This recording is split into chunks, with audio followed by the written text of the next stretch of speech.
How many of you think you will go to heaven? Only 5 hands went up. Then I asked, are you all the hell people? No, it's just that both heaven and hell have collapsed in people's minds. This is the first time in the history of humanity that this many people in the world can think for themselves.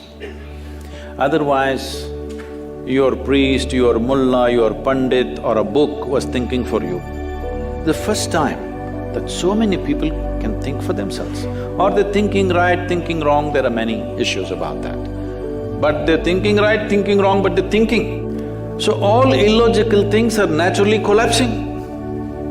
Still, this generation has not fully walked away from it, still there is fear. They can't openly say, there's no goddamn hell or heaven.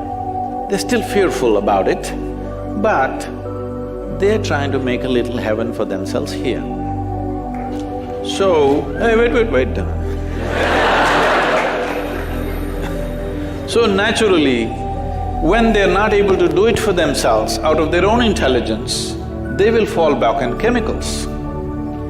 Today, just to take very affluent societies, because every society is aspiring to be like that.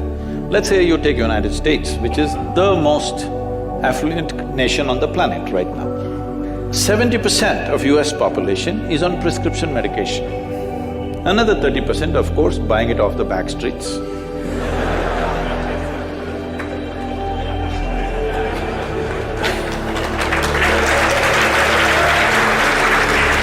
Most affluent nation, obviously affluence is not working. To be healthful, you need chemicals.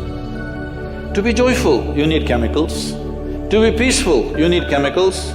To be ecstatic, of course, that is ecstasy. So, I'm not even looking at it morally. It's never a moral issue for me. If 90% of this population right now is on chemicals, believe me, the next generation that we produce will be a generation which is much less than us.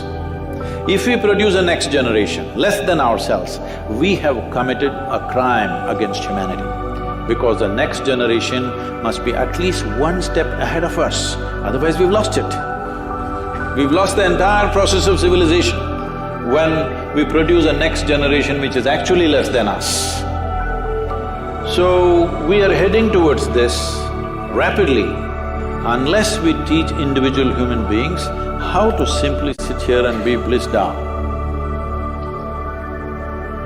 Stoned enough or not, just look at it. But am I conscious enough, alert enough, clear enough? If there was a way to intoxicate yourself without losing your judgment, without losing your awareness, without losing your intelligence, it's a great thing. Intoxication is a fantastic thing. Only problem is, it takes away your judgment, it takes away your intelligence, incapacitates you. That is the problem, isn't it? Is it true?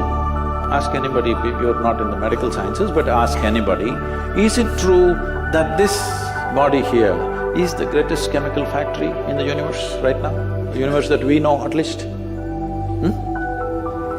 Only problem is you're a lousy manager. If you know how to manage this, you would be like me, always blissed out. Anybody can say what they want, anybody can do what they want. It is like this only. Because I have not given this privilege to anybody, that somebody can make me happy, somebody can make me unhappy, somebody can make me miserable. Right now, you are a consequence of other people's opinions. Where do you plan to go like this? Anybody can ruin you. You went outside, somebody told you, Shreya, you are the most wonderful human being we have seen. Then you were floating on that cloud, what number? What number? 9. Oh, in South we do 11. You were floating on cloud whatever number, and you came home, people at home told you who you really are. And the cloud will crash. No. It's very important that neither this way or that way, we listen to everybody, because We could be doing something wrong.